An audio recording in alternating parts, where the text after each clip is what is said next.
there is nothing Yeah. that stands in our way. Yeah. And I think that's the greatest gift, that all of the effort of all those platforms, of all the grantees, of all the things that the Tezos Foundation or any other foundation is invested in, of people like you, of all of the leaders in this space who are promoting the conversation, all of that hard work has gone behind those creative energies to make that possible. Mm. And that's not something that you can create out of just a checkbook.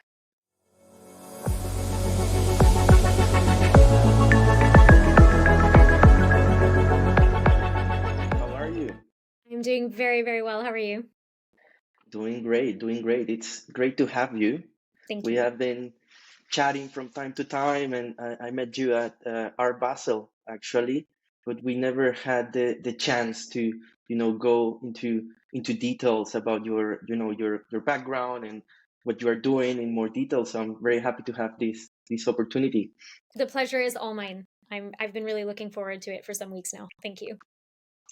All right, Valerie. So you are the head of art at Trilitech, which their aim is to push and work with different initiatives in the arts and culture for the Tezos ecosystem.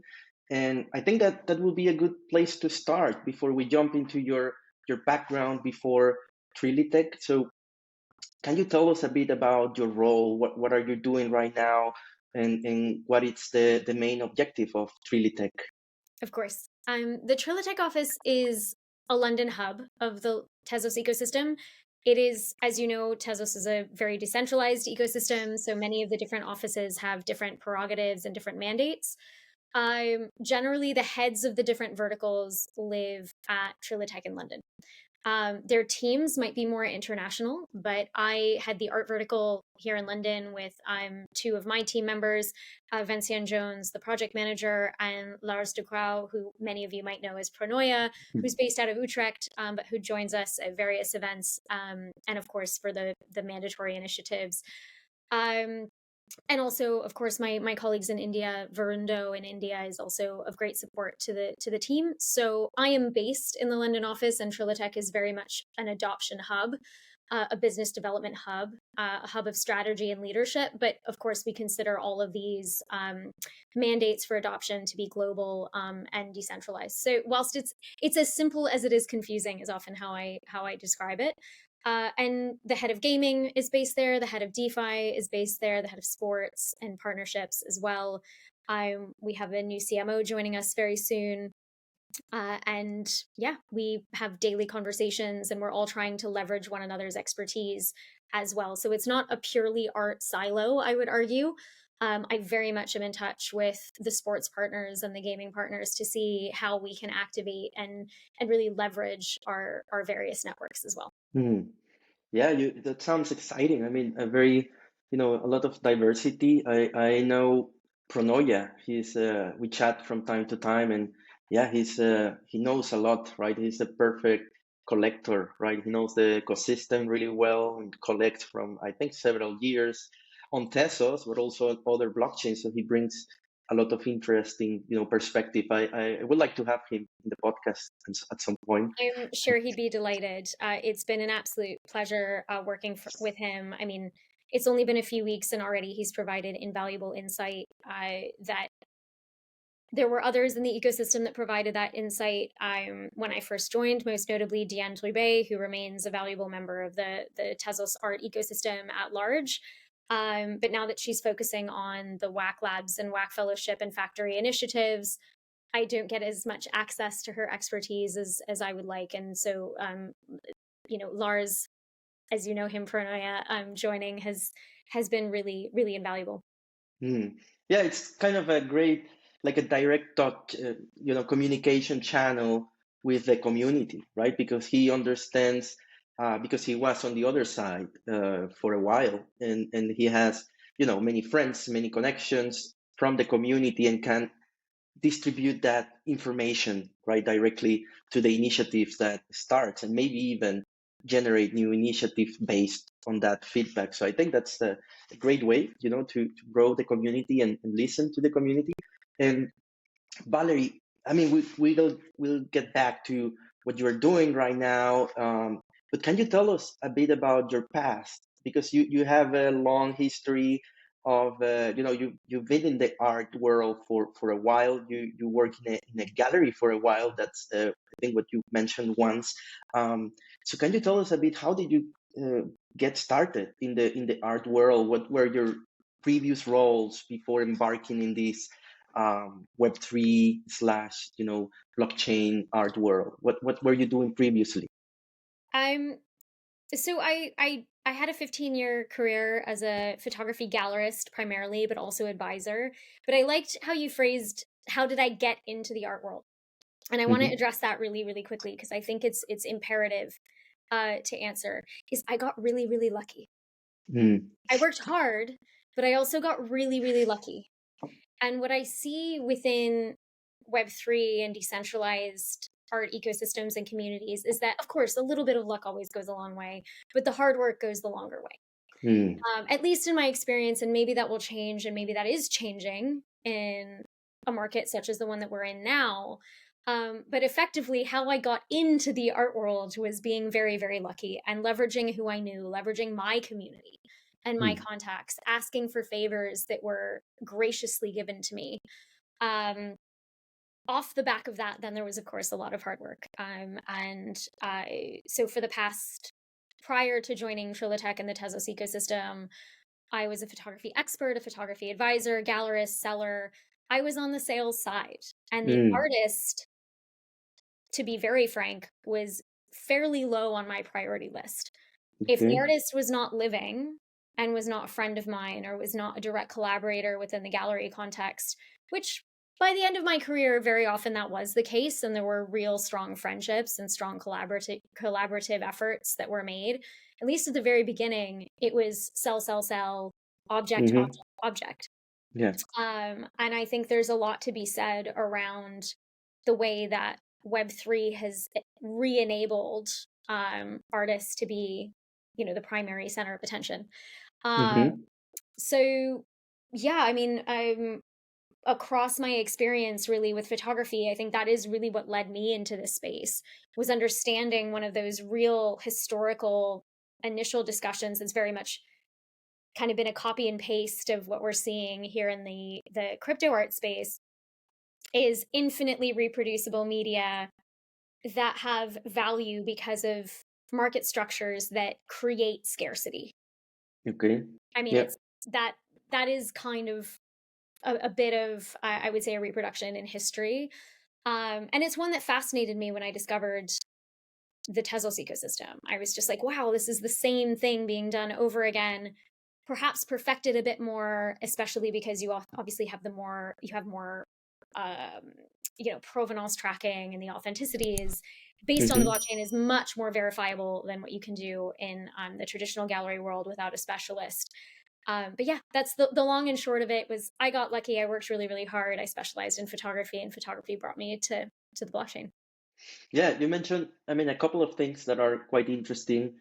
Um, First, the fact that you work with the work of artists that maybe aren't that weren't alive at the time. That's something that in the traditional art world probably is a very common concept, right?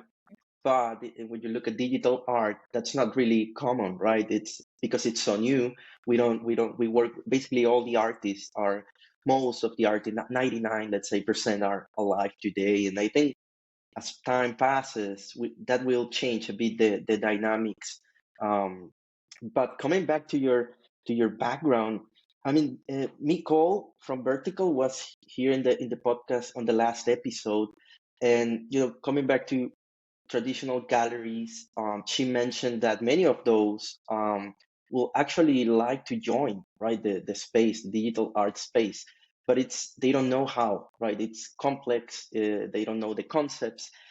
In your role right now, with your experience working 15 years, in the traditional photography art world, do you see that as well? Do you think that there is an entry barrier for galleries, physical galleries, that maybe are interested, but they don't know where to start? Is that something you have seen?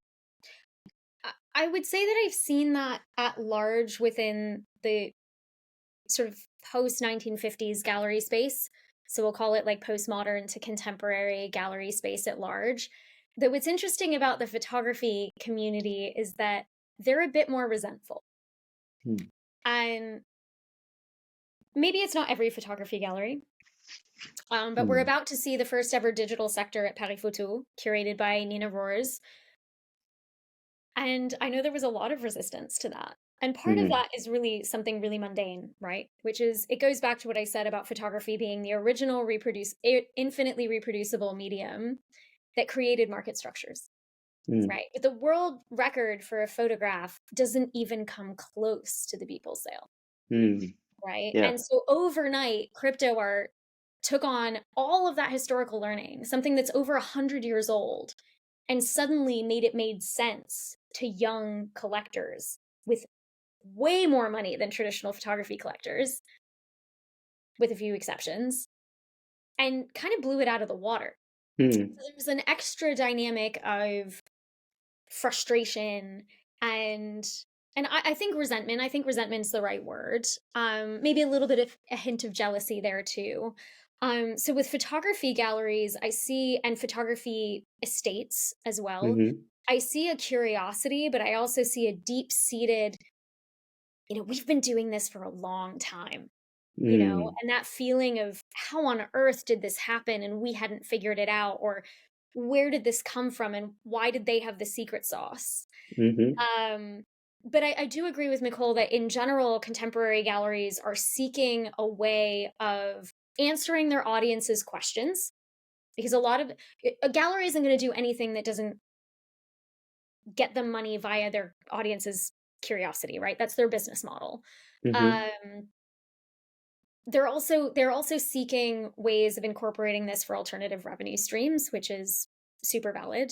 And then I think there's that third element of how does this push my gallery ahead of my competitors?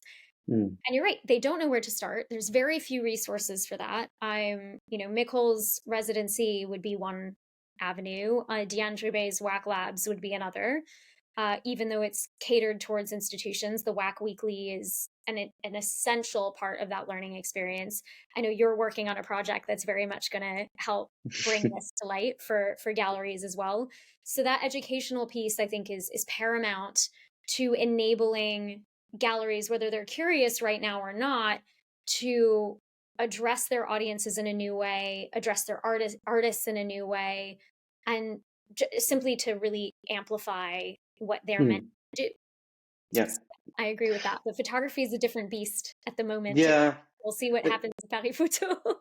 yeah, it's a very specific, right? Like a very specific field. Um, and probably what you said about artists, galleries, in this case, photographers being resentful, that can translate probably to other art disciplines, right? When we think about artists that, as you said, have been working in their craft for many years, or galleries, and then they see the Beeple sale, right? Like 70 million, and they start to see this, take off. It's like, yeah, I can see how they could be resentful. Um, and Valerie, in terms of when you think about Trilitech in the art vertical, um, what are some of the initiatives, or what are some of the ways how first, like, is it your intention, or Trilitech's intention, to go get the traditional market to join this ecosystem, or is it more like, okay, let's build something for new people, doesn't necessarily needs to be the traditional art world? How is what is your thoughts there? What is the intention from the initiative you are working on? So I should mention that, of course, the market has changed quite a bit since I started. I started in May 2022. And at the time, the Tezos Foundation still had a partnership with Art Basel, Mm-hmm. which excited me immensely. I mean, I thought that partnership had the potential to do great things, and it wasn't the fault of any of the teams that it couldn't. Um, but we read the room. We did a litmus test of what the Art Basel teams could deliver, how they could translate the value of what the Tezos ecosystem had to offer, and then what we were presenting. And at Hmm. the end of the day, it didn't make concrete sense in terms of moving the needle, either for the Tezos artists, collectors, or for the Basel community, right? And Hmm. that brings me down to a very, I think, concrete metric, which is who's ready, who is the Hmm. audience, and how can that audience amplify their community as well as ours. And those are sort of the three things that I think about when I look at either partnerships or sponsorships or events Hmm. or simply just support and sort of platforms, right? Yeah. Currently, in a bear market where liquidity is lacking, where pricing across all the ecosystems has waned. In fact, I did a bit of research recently, and the secondary market prices on Tezos are holding up just a bit better than everyone else, which is Yeah. lovely. And that indicates that loyalty. But in that particular moment in time, where can we really change hearts and minds? And I guess a lot of our conversations leading up to what's happened recently with the Musée d'Orsay, or the Musée d'Orsay, halfway through a partnership with the Serpentine Gallery, where we've had immense press and immense attention around the Gabriel Masson exhibition.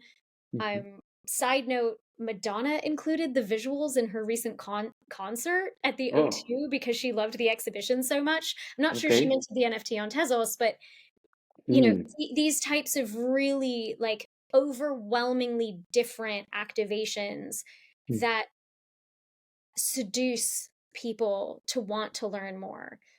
Everyone had their moment where they learned about blockchain, whether it was some random tweet or a friend or someone in crypto, which led us down a rabbit hole. And I think we have Mm. an opportunity with these big name institutions to get more of those people and to Right. really get people that have an immense curiosity with creativity at large, right? So at the moment, my attention is going to institutions that are interested, who believe they can galvanize audiences, who I think can also benefit the Tezos ecosystem in one way or another, whether it's Gabriel Masson as an OG creator, or in the case of the Musée d'Orsay, commissioning artworks Yeah. in the future. So 2024, look out. There's other projects Mm. that are going to involve the ecosystem at large, um, and various different platforms at that. Um, in the future, when things are more thriving, it might mean that we're really putting a lot more effort into supporting individual marketplaces, platforms, apps, wallets, Mm. and at that point, I think that will make much more sense. But we need to have the conversation across the board because otherwise, we're not prepared for every single up and down. Yeah. Yeah, and I think it's a complex challenge, right? Because when you think about Tesos, of course, you're focused on the art side, the culture and art side, but Tesos is, I mean, there are many verticals as well, right? So you have the protocol itself, right? Like the technology behind it, which is very, very advanced and complicated at the same time. And to kind of to explain how it works, it's a challenge, right, for non-technical people. But at the same time, that's one of the I think is one of the advantages or the main propositions of Tezos, right? Its technology. And then you have, of course, all the applications, the customer facing applications in the ecosystem. Then you have all the artists that use them, and then you have the collectors. But at the same time, you have your like other initiatives, right? Like gaming and how to actually attract founders to build and create things on the protocol and this blockchain. So it's a very complex challenge, and I think you mentioned something that it's true in many, not only where we are right now in terms of the technology, but in across history, right? Like sometimes people aren't ready, right? And it makes sense. Okay, so it makes sense to go get art lovers, but maybe they aren't ready, or the technology, the applications, the use cases aren't ready for them to understand. And it's very, very complicated, and it's a common challenge, I think, across history when we think about technology. Um, but that's exciting. And you mentioned a couple of you said there are a couple of initiatives, Valerie, for 2024, and also I think there is an interesting partnership with MoMA right at the moment. Can you tell us a bit about those? What can you tell us about these institutions you are working with? What can you share already? I should clarify that our relationship with MoMA isn't actually a partnership. Hmm. But the Autonomy's team, Mm-hmm. Bitmark team, and Madeline at MoMA have conceived of, and I don't often use this word, but mind-blowing projects, like absolutely mind-blowing initiatives. Um, we at the Tezos Art Vertical, like myself, Vinciane, Lars, various people at the foundation, the marketing teams, we're all here to support. We're all here to make sure that if we can be there, great. We want to shout loud and proud about it because it's such an amazing project. And I think there's going to be more there. Mm-hmm. I'm gonna let them reveal what they will. But already the postcard project has galvanized immense interest. The artists that they've gotten on board have, I mean, I couldn't have asked for a better. Yeah. There was no partnership we could have had where that would have ended up better, and it's part of my respect for MoMA and the Autonomy team that just makes me so immensely proud to at all be allowed to even claim to be involved. They're amazing collaborators. We're in touch daily to address any concerns and make sure that everyone's happy. On the side of the Serpentine, which has already been a year in, the Gabriel Masson exhibition has had record numbers. It's extended towards November 26th for anyone who's coming through London. Please play the game. Please mint your memory. The idea of that minted memory, by the way, I mean, it's kind of hard to translate on a website, but we really want everyone who's minted a memory to really be a part of a tapestry of that exhibition, because that exhibition is likely going to tour. Mm-hmm. And that will then further expand the contributors to the game, especially because the game adapts to the gameplay of the people that are contributing. So there's Okay. another month for anyone who's around. You should totally do it. And further to that, there's going to be more online and in real life educational initiatives. We obviously have Art Basel Miami coming up, and we hope to do a little bit more of a profile of that relationship there. Serpentine Galleries, as you know, has the art and their art technologies team with whom we work very closely, has a very keen interest as a mandate, but also an ear to developments. And they sometimes know before I do what's happening. And we very closely collaborate on making sure we adapt to those things. In terms of the Musée d'Orsay, the partnership that's just been announced, we opened with the Van Gogh Digital Souvenir, which is Mm-hmm. available through February. You go through the exhibition. Don't forget to go to the boutique. That is where the digital souvenir is. You can also buy it online. Mm-hmm. Ahead of your visit, you can get discounts on the tickets. All of these are very practical utility, very simple ways of, again, bringing in different audiences with different understandings, with different readiness for this Mm-hmm. technology. But in 2024, we have a few other activations planned with Tezos creators, Mm. including potentially an exhibition. Okay. Um, I'm not going to give too much away because Yeah. we want to make sure to put that kind of tease everyone beforehand.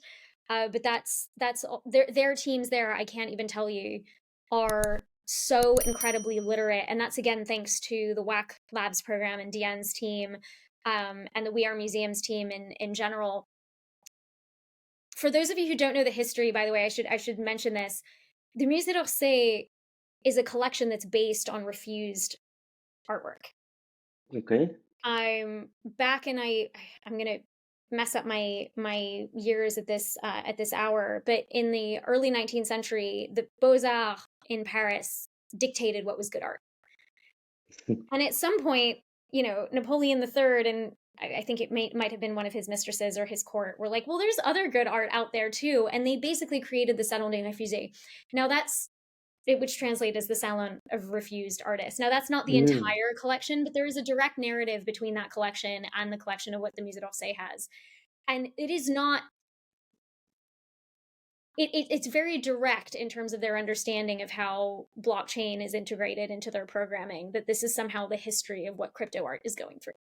right? So Okay. Okay. without over-egging the narrative and without pretending, because art historians love to pretend there's a direct lineage between one thing and another thing, Mm, without pretending there's a direct link, there is certainly an echo. And they're not unaware of that.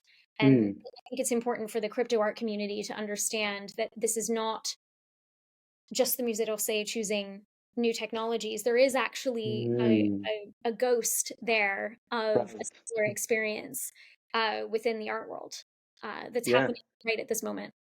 Yeah, that's quite interesting. And how did that happen in that particular case? Well, first regarding autonomy, you mentioned autonomy. I think they are doing a great job.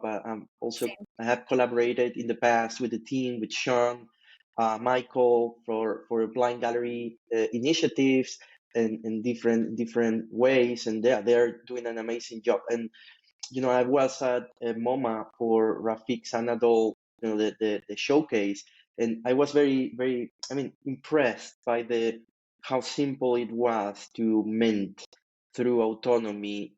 That Yep. piece in particular, it was a very smooth approach, right? And I was wondering, so first, how did this collaboration with the museum happen? But also, what do you think about this minting, the live minting experiences so far? What have you seen from people, their reactions? What could be better in the future? What do you think will get better as time passes with the technology? In general, what are your thoughts on this, on the physical minting of digital artwork? So in terms of the autonomy and Bitmark collaboration with MoMA, I mean, I was aware of it. I can't honestly tell that story for Sean, Mhm, but you might even know more about it than I do. But it was brought to us in terms of we wanted to support the autonomy wallet. We wanted to make sure that we had a technology like theirs that was really thinking about how art is consumed by traditional collectors, which is through a wallet, not necessarily through a wallet marketplace, or mhm, rather which in Web3 might be better communicated through a wallet like Autonomy. mhm, Um, I thought the live minting was seamless, mhm, but then again, I realize every time I do one of these things that I'm missing out on a friction point. So mhm, I always rely on people that haven't done it yet to tell mhm, me how confusing or not confusing or what's missing, right? mhm, Um, I love when my parents actually come to these things because mhm. they'll just break it down. They'll be like, "This was confusing. This was not cool. I didn't Ah, get an email." They really bring that to the fore. And there is a sense of, I think, really great platforms now having to satisfy a Web 2.5, mm, right? We need to communicate with people in the way that they are used to being communicated with. If you buy yeah, something, you normally get an email receipt, and it yeah, freaks some people out when you don't. yeah. So I think the autonomy minting experience was incredibly quick, especially because I had a foreign phone number and I wasn't on Wi-Fi. I was expecting it to Mm, take a lot longer. yeah. Within the Serpentine, because there's a custom API that's directly linked to video gameplay, it does take longer. And we try to explain that to people, but anything over a 3-minute wait gets people a little bit frustrated. Yeah. So there's that. Within the Musée d'Orsay, the digital souvenir, that's also incredibly quick. It is a purchased NFT rather than a live mint. Mhm, Um, but that does bring me to the sort of the next stage of where I think we're at. There was I think it was a New Yorker study published, my lord, it must have been like 2010 or 11. And it was something around the lines of like the best way to get someone to read a book cover to cover. And the study went from like leave it on a bench, give it to a friend, donate it to charity, or sneak it back into the bookshop and make someone pay full price. mhm, And the answer at the end, I don't really know how they studied this, but I remember being fascinated by the study. It was, if you make someone pay full price for the book, they'll read it cover to cover. And I'm mm, that way. Like if you give me a book as a friend, unless you give me a deadline, like I'm not going to finish reading it. It will just accidentally stay with me. And I mm, love reading. But with digital souvenir or mints or mementos, whatever it is you want to call them, even if there's fewer of them, I feel like you're going to have more loyal customers if you make them pay a minimum amount. mhm, And it means that they're going to explore other things, right? So if you say, here, have this 5 Tez NFT, but explore object.com, or here, have this 10 Tez NFT and you might get a reward. They're going to engage with things differently. And that's that, without wanting to disrespect the phenomenon of what's happened on Tezos, what's happened across Web3 in general with the creator and collector economy, to get traditionalists on board, to get people who weren't part of that movement on board, it is going to take a little bit of a traditional approach, I think. And wallets like Autonomy, platforms like Autonomy are enabling that. Initiatives like Keru at the Musée d'Orsay are enabling that. Right. Nothing's going to be perfect until we figure out the kinks, but Yeah. I think those are really important steps forward to make sure that this isn't a localized, siloed phenomenon or movement. Yeah, that's sometimes my worry, right? If that's the case, I mean, who knows? But if things don't get easier for the normal user, it can happen what you just said, like a silo community in general, right? That just people that are curious enough to actually try and read and test it, and those like the early adopters. But at the same time, when you think about the logic and the philosophy of the decentralization, right? And people actually owning whatever it is, could be an article, could be an artwork, could be um, your handle, and you actually own it. And when we see that everything is going digital, right, more and more and more, there is no reason why it shouldn't be supported by this technology. That doesn't mean it shouldn't get easier, right? And the barriers should be demolished. But yeah, that's quite interesting. I feel like I had a great experience, but of course I had used Autonomy in the past. I had my wallet set up. Um, I would like to know what's the seeing somebody doing it from scratch. I've I seen was that. there with a newbie and it was fine. Okay, It's fine. nice. I think that person didn't necessarily know where to go from there, Hmm. but once, that takes further education, and that's what I think, if I can do anything with the Autonomy and the MoMA teams, that's what we're really hoping to further discuss, is how do we make sure that anyone who takes part in these things knows where to go from there. Yeah, Um, yeah. My worry is that, let's say you did that at MoMA, right? And then 2, 3 years later, you go to a concert and a big band has a similar thing, right? And you can scan and get their digital object. My worry is that they do it all from scratch, and they don't connect their old wallet to this new wallet, right? Because that would be much easier if they, oh, look, here is this old object I had from MoMA 2017, or whichever year. The problem is that how strict the crypto wallets are from nature, yeah. that if you lose it, you lose it forever.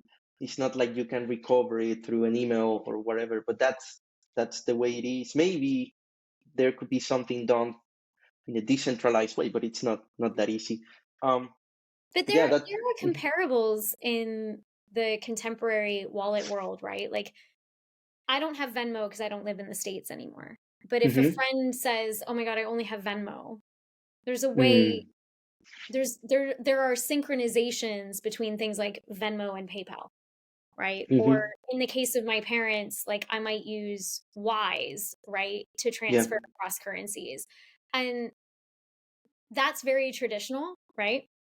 But I feel like at some point it should be the same. I go to a concert, I do a live mint, it's in a wallet that I'm not going to use. It might be new, it might be just one that I don't really like the interface of.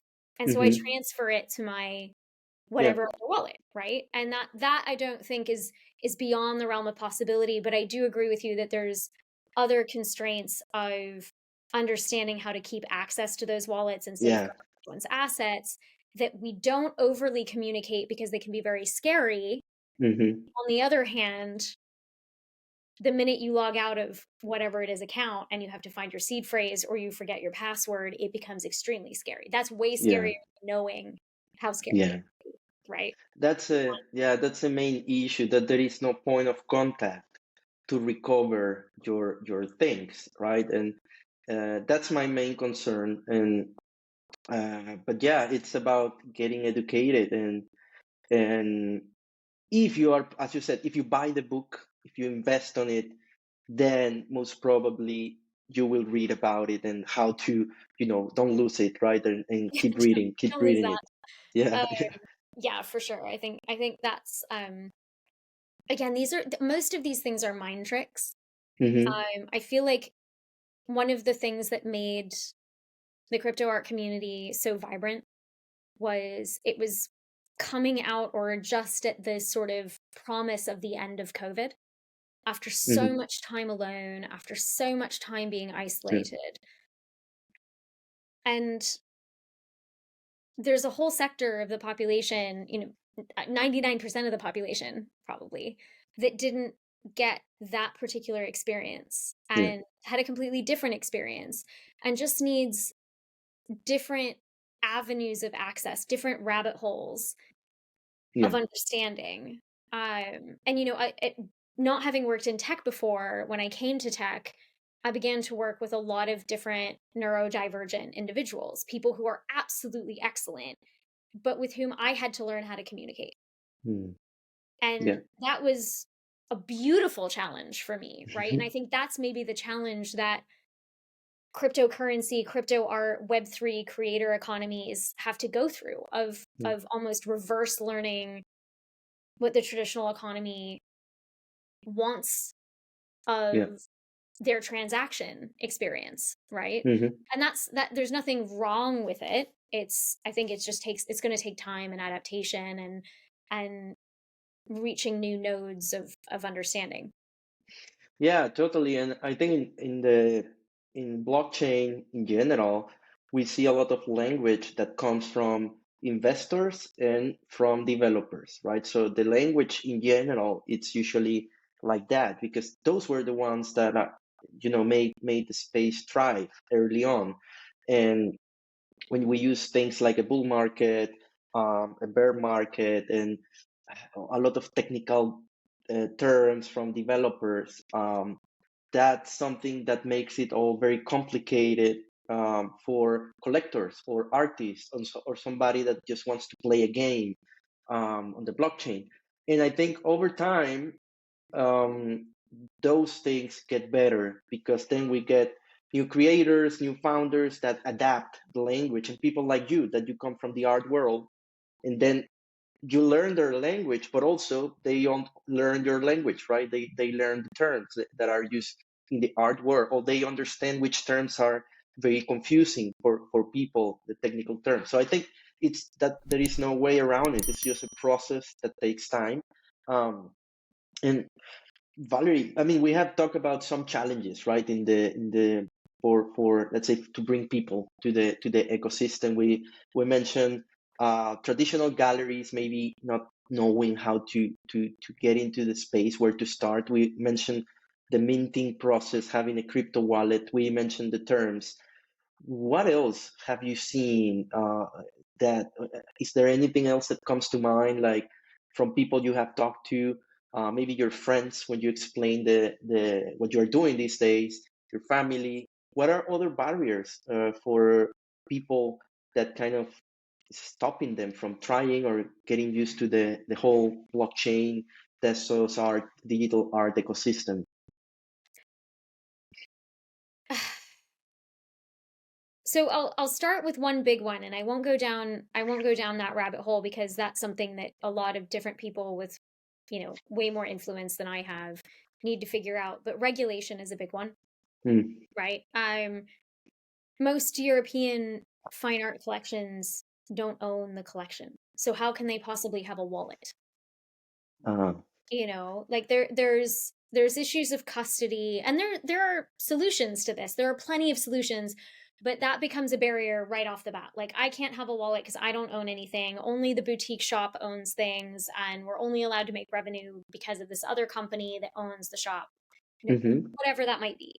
Um, there's issues around KYC. There's issues also around the fact,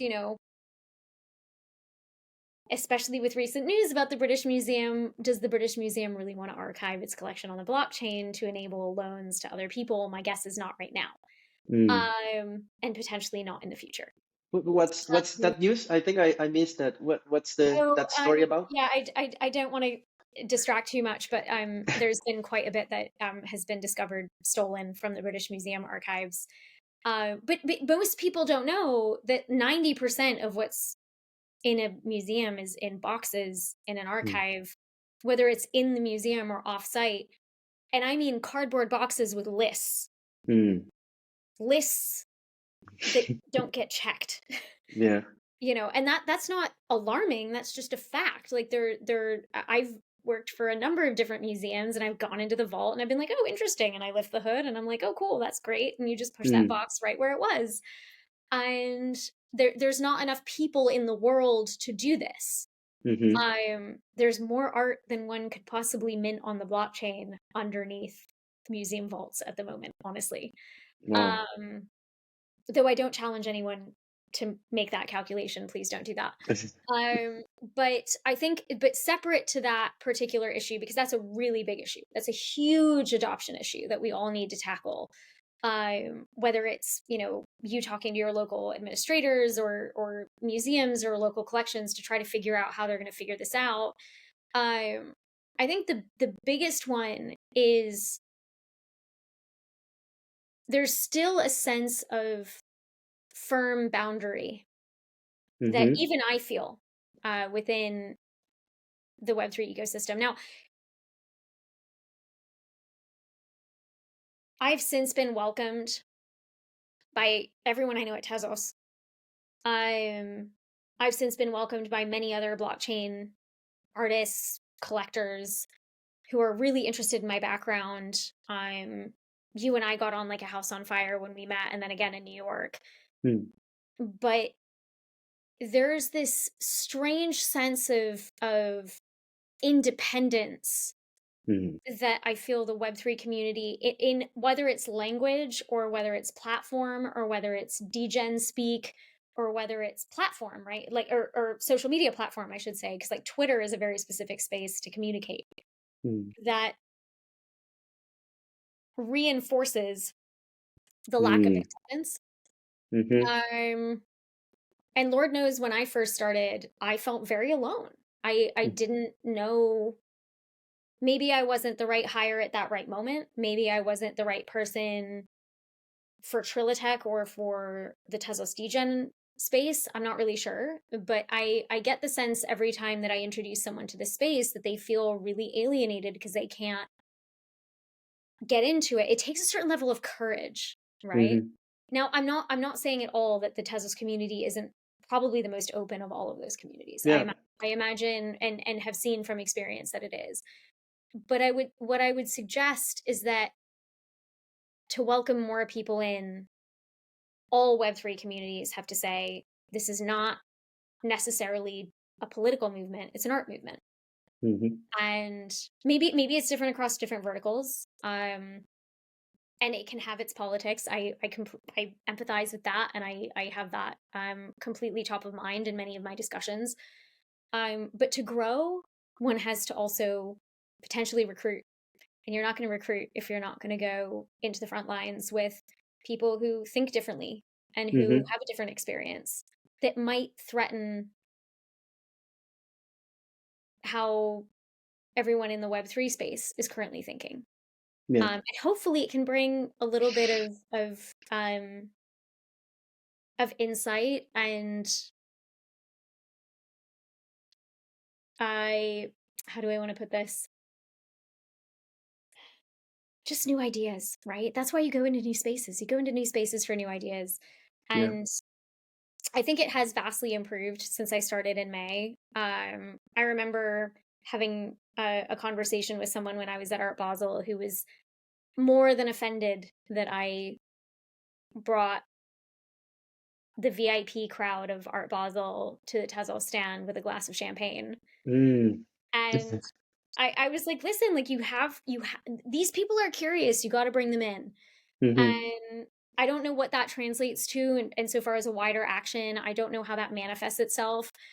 But that that person, by the way, really loved the results, so we're all good on that standpoint. Okay. But you know, I'm not articulating this very well, but I would suggest that there are moments that can make people afraid to be vulnerable in this space, and that Mm-hmm. continues to be the case. And as welcoming and friendly and encouraging as this space can be, it can also be really, really tough. And I think Twitter is actually part of the problem. Mm-hmm. I think we need to find better, more diverse spaces. You know, you and I were talking about it before, like how do we communicate better on YouTube?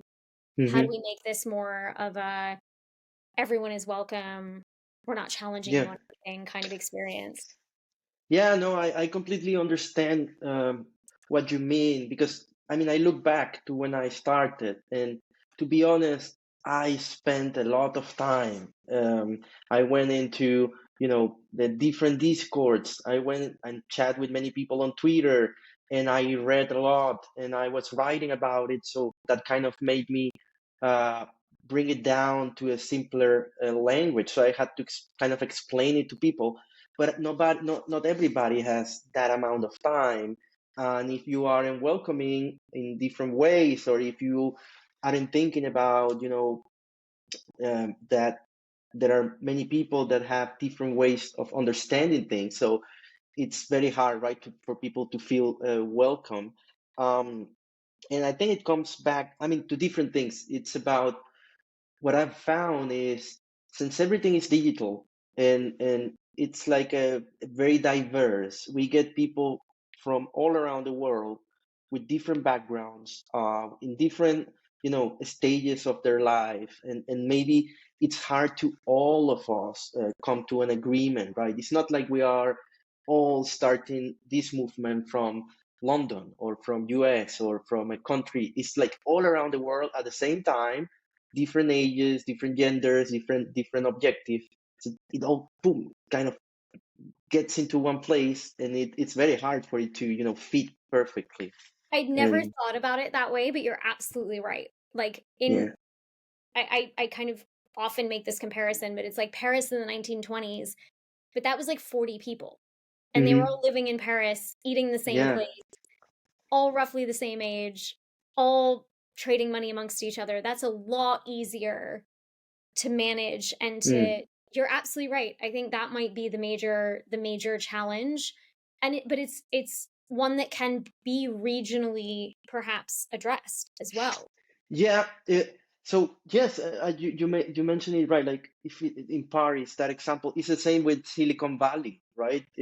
And they had kind of the same background, the same interests. They were geeks in San Francisco and maybe in other cities, but they all talk the same language. Yeah. If you do it regionally, I think that works.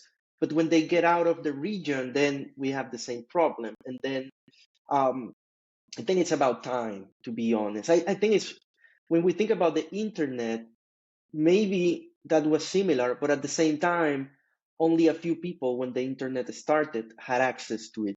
So that made it, it's again, it was kind of similar people that were going into websites early on and, you know, trying email.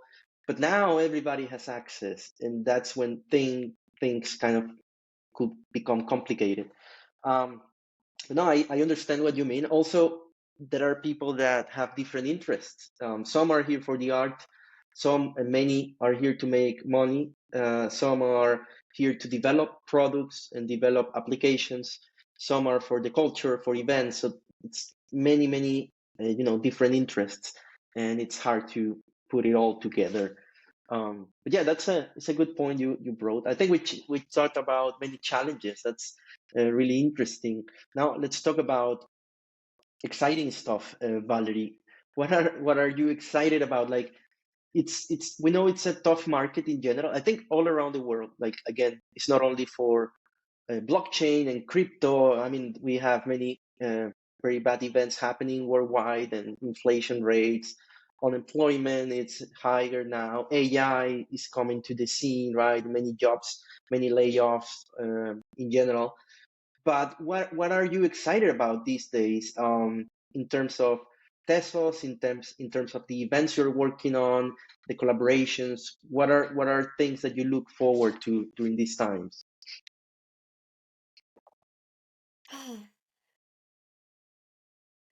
I pause not because there aren't many, but because there are too many. Okay.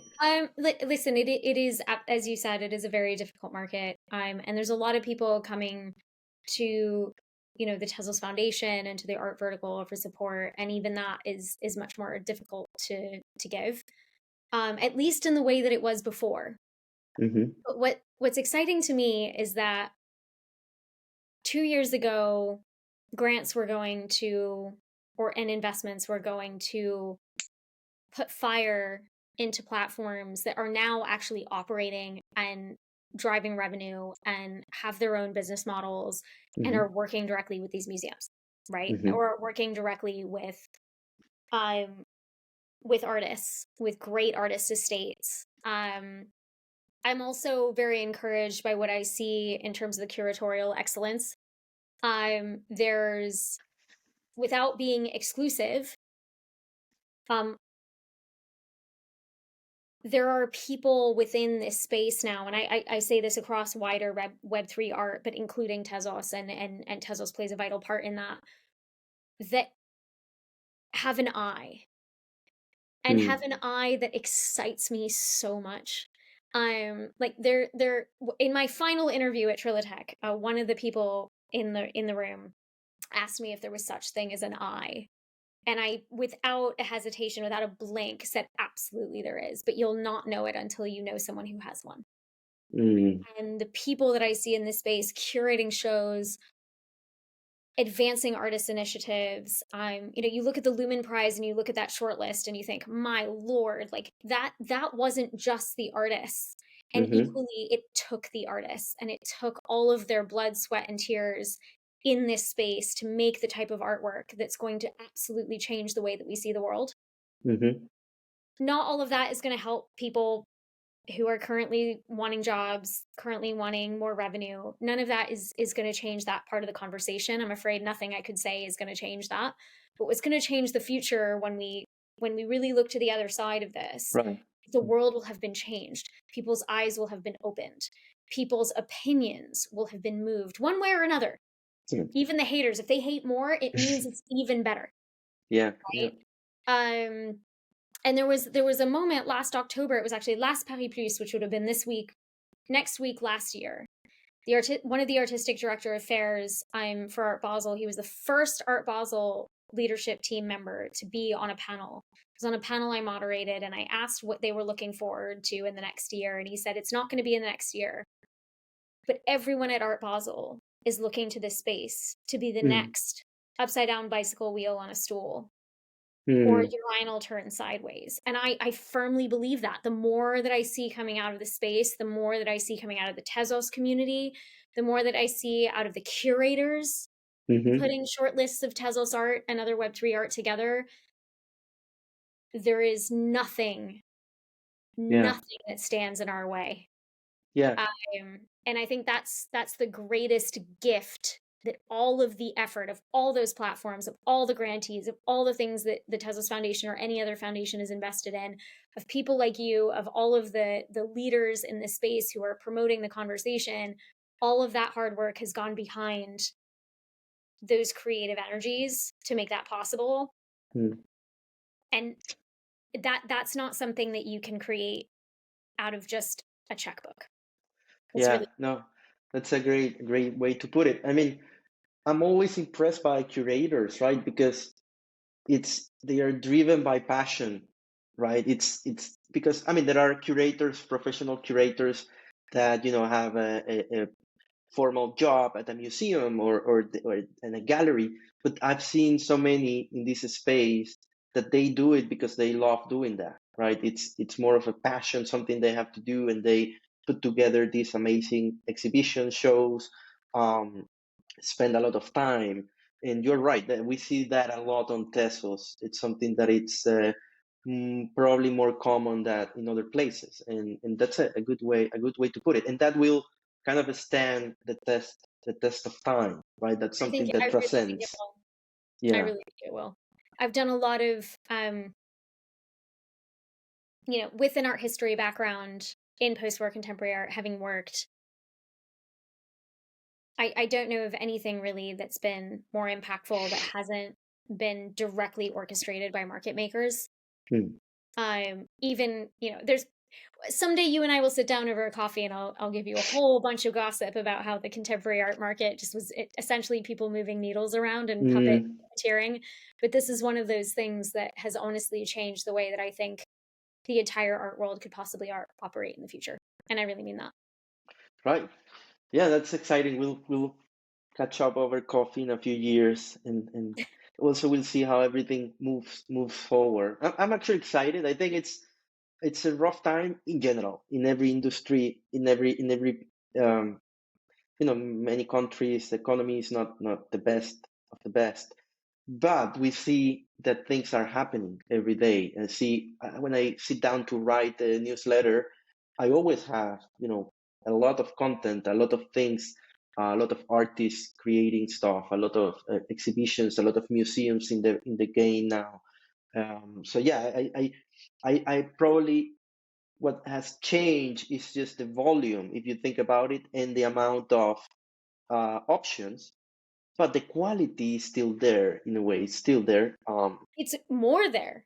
Yeah. It's even more there with the Hmm. volume. They've both Yes. amplified, I think. Yeah. Yeah.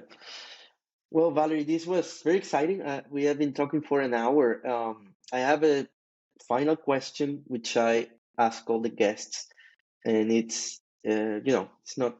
Some love to answer it, some are more hesitant. But what are three artists that inspire you, Valerie? Could be ideally blockchain artists, but could be, it's open. It's an open question. Okay. Could be from somewhere else, traditional artists as well. Can I I'll I'll make it a diverse one if I can. Mm, So as far as blockchain artist, IX Shells, I mm, had the chance to see her speak and meet her in person over Art Basel and Zurich Art Day.